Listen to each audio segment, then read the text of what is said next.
This week I'll show you how to calibrate your monitor. Adorama TV presents Exploring Photography with Mark Wallace, where you will learn innovative techniques on shooting a wide range of photography. Here's your host, Mark Wallace. Hi everybody, welcome to another episode of Exploring Photography right here on Adorama TV. Well, today we're going to be talking about one thing that drives lots of people crazy, and that is the question of why are my prints not matching my screen? And so you can see I just did this photo shoot here, and here's a photo of Lex that I really love, and here's a print, and they just don't match. And so this is really bright, this isn't as bright, the colors are different, and so the question is, how do I get my print to match my screen? Well, what we need to do is we need to calibrate our computer's monitor, and that is so we can see our color, make sure it's accurate, and understand that the luminosity of our screen matches the luminosity of our print. Well, what the heck is luminosity? Well, that's brightness. And that is where most of our problems come in, because a lot of you have written to me on Facebook or Twitter and said, hey, it looks like my photo on my screen is really bright, it's really vibrant, it's got lots of colors, but when I print it, it doesn't look so good. And when I calibrate my monitor, everything looks dull and boring. And so I don't like to calibrate the monitor because it makes everything look nasty. What's going on?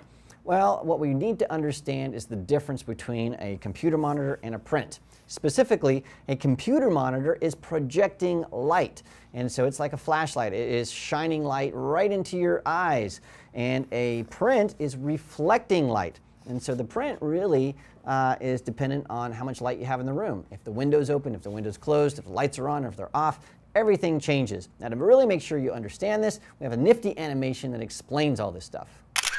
Your computer monitor projects light, so regardless of how bright or dim the ambient light is, the light from the monitor will be constant. Prints reflect light, so in bright light they will be vibrant and luminous, and in dark light they're going to be dim and dull. When we compare our computer monitor and a print side by side, notice that the computer monitor remains constant, but our print changes with the ambient light. All right, well, now that we know why ambient light is so important and why monitor calibration is so important, how do we calibrate our monitor? Well, it's extremely simple to do this. And so what I'm going to be doing is I'm going to use this little device right here, and this is called the X-Rite i1 display. So this is the i1 display. Now, X-Rite has all kinds of calibration devices, and I love X-Rite Photo. If you really want the professional solution that calibrates everything, not only the computer monitor, but it also takes into account ambient light and also builds profiles for different types of paper on your printer, then I highly suggest that you go with the i1 Photo Pro 2. Now, that's definitely a higher end system. It's not for everybody. There are other solutions. In fact, the Color Monkeys, I've got one right here. This is a Color Monkey display, and this will calibrate your monitor and do everything we're going to show you today. There's also a Color Monkey Photo that will not only calibrate your monitor, but it can also calibrate your printers, their paper profiles as well. And so if you want an entire solution, I suggest that you either get the i1 Photo Pro 2 or get the Color Monkey Photo, one of those two. But today we're going to concentrate on just calibrating our monitor, and it works the same no matter what device you get. And so what you need is something that can measure the light coming from your monitor, and you also need something that can measure the ambient light, and this will do both of those things. In fact, it's got this little arm here that you can pull up, and then it sort of swivels. And so right here you can see that this will read light from the monitor, or you can even put it where it will calibrate a projector, so you can do that. And then this little cap goes over the top like this, and that allows you to monitor ambient light. And so it does ambient and the monitor, and it works really easily. So how do we get this to work? Well, I'm going to move this around here. And what we want to do is we want to calibrate the monitor, and we do that using our i1 Profiler. And this is the software that comes with your X-Rite product. So if it's the i1 or if it's a Color Monkey, it's going to come with something like this. And all you have to do is click on the button that says Display Profiling. And what I love about the X-Rite software is it is a sort of a wizard-based thing. So in other words, you have the ability to do this as a more advanced user. So if you know about gamma and ICC profiles and all of that stuff, you can dive right in and do that. If you don't, You don't need to know all that stuff. All you have to do is basically click the next button. So that's what we're going to do right now. It's saying, hey, I recognize that you have a color LCD and it's this CCFL type. I don't even need to know what that is. It knows what my white point and my luminance should be. I don't have to know any of that stuff. If you're more of an advanced user, you can choose different white points and luminance levels. And so we're just going to leave this at the default here. And then what we can do here is we can go and make sure, I'm going to make sure I say adjust my profile based on the ambient light, because we talked about how important that is. So I'm going to check that. And then I'm just going to hit the next button. And what it asks me to do is, hey, start the measurement. All right, let's start the measurement. I click on that button and it tells me, hey, put this right here just like it is. It's got a little cartoon that tells me what to do. And I say, okay. I click next. And then it measures the ambient light. It's already done it. It's already got that. So now it's saying, hey, flip this little guy over like this. So you do that. And then it's telling me to put this right on my monitor. And you want to put that right in the center. And you want to make sure that it is nice and flush against the monitor. Sometimes if you have a larger monitor, you might need to put it back just a little bit. And so I'm going to say, okay, I got it. It's flush against the monitor. And then I click the next button.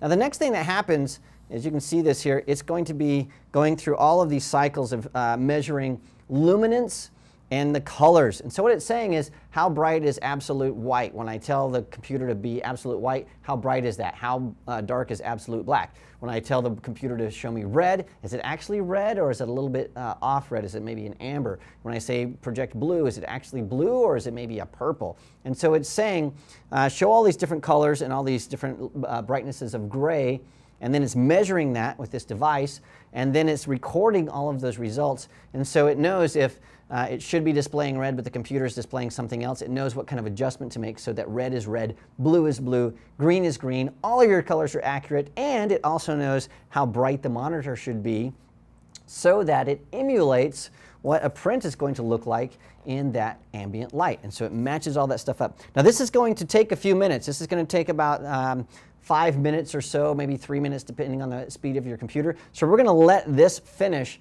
and then once it's done, we're going to come back in and we're going to finish all of this stuff up to show you how you save that profile, and we'll show you the difference of the before and after results. All right, this is wrapping up. It's giving me more instructions here. And so it's saying, hey, why don't you take this off of here and flip this around? And so we'll do that. Then I'll just click the little next button. And so there we go. We have this done. And once we have that done, then we can say next, because we've done all of our measurement. And then we can actually name this. Now, what I like to do is I like to name this based on the date, because it's important that you profile your monitor on a normal basis. Usually I like to do this once per week. Some people do it once a month, but you need to do it on a regular basis. So I name these by date. And so I'm going to name this 9/15/2013. And that way I know when I did this. And then the other thing I'm going to do is I'm going to set a reminder here so that my software will automatically remind me in a week to do this again. And then it's also this thing right here. I really like this. It's this ambient light monitoring. So you can turn this on or off, and you can even have it notify you. But then you can put this guy on your desk. And if you are in an environment that changes, what we talked about earlier, this is automatically going to measure the ambient light on a regular basis. So you can do that every 60 minutes, every 10 minutes, every 30 minutes. And really that's based on how frequently light changes. So if you're in an environment like San Francisco or Seattle, where it has lots of clouds coming in and going out and the sun's coming up and going down just all day, you might want to do that every 10 minutes. If you're in a place like Phoenix, well, our sun just sort of comes up and stays and fries everything, so maybe every 60 minutes. Or if you're in an environment that the ambient light just doesn't change, like an office setting where the windows are closed and you have consistent light, then you would turn that off because it doesn't need to monitor all of that stuff. And then you wouldn't have to plug in your device at that point. So now that we have this all set up the way that we want, I just say create and save profile. So I do that, and so now it's there and it's reminding me, hey, this is going to be running constantly because you said that you wanted us to monitor this all the time. So I get a little reminder there that's saying this software is going to be running in the background. And now what I can do is I can click the before and after. And this is pretty amazing. When I look at this, the before is so much more blue than the after. And you can see that really took those neutral grays, what I thought was a neutral gray. You can look at it and clearly see, oh, that's not great. It's actually got a blue color cast to it. And after, you see that that's all done. And now what I can do is if I go back over to my Lightroom and I bring this to full screen, this is what's really cool. Now this isn't going to match exactly because this is projecting light that's a color temperature that's different than the light that's hitting me right now. So our video cameras aren't going to capture the actual color that my eyes are seeing. But I can tell you that now when I look at these two things side by side with my normal eyeballs, that this matches this. And so the luminosity looks the same, the color looks the same, and everything matches up. And so I can see that these two things are actually in sync. And so that is how you calibrate your monitor. Now, one thing I do have to mention, because if I don't, I know I'm going to get a billion comments on YouTube about this.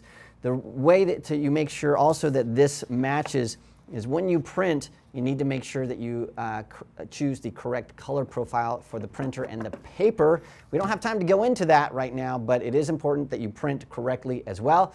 And so maybe we'll do that in another color calibration video coming up soon. So let me know if you want to see that. But you have to also make sure you choose the right profile when you're printing. But that's how you calibrate your monitor, and that's how you get your prints to match your screen. Now, one thing that's important to remember is if you're interested in all those other X-Rite devices, the i1 Photo Pro 2 and the different i1 devices, the Color Monkey Display, the Color Monkey Photo, all of those different things. You can just go to Adorama.com and you can see all of those products, or go to the Adorama Learning Center, and we have put links to all of those products as well. And they're also linked, if you're watching us on YouTube, right underneath here. And so you can see those products. They are spectacular. And the other reason I love X-Rite Photo is on the X-Rite website, Brenda Hipsher, who does all the webinars, has put together a library of educational material telling you about color, color theory, color management, and all of those things. And those are full, sometimes 1, 2, and 3 hour workshops that are still out there for free. And they do tours and educational stuff all of the time. So it is just a solid device. And so that's why I use X-Rite Photo, because they are awesome. All right, well, there you have it. That's all the time we have this week, and that's how you get your monitor calibrated. And so I will see you again right here on Adorama TV next time.